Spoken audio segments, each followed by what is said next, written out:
Tingkah OPM sandera anggota Bawaslu minta tebusan ratusan juta baru dilepas.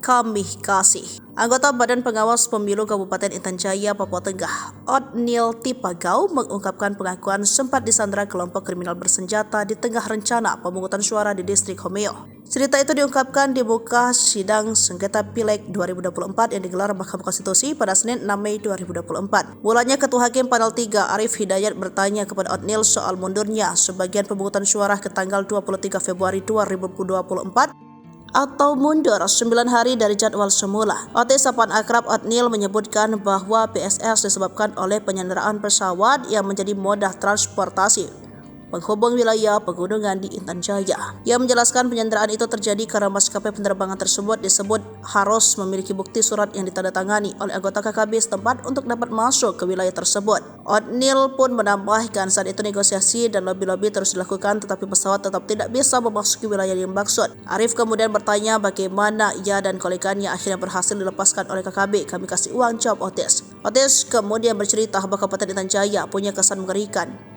dan ia baru pertama kali menginjakkan kaki ke sana. Namun ia menegaskan bahwa dirinya tidak dianiaya ketika disandra.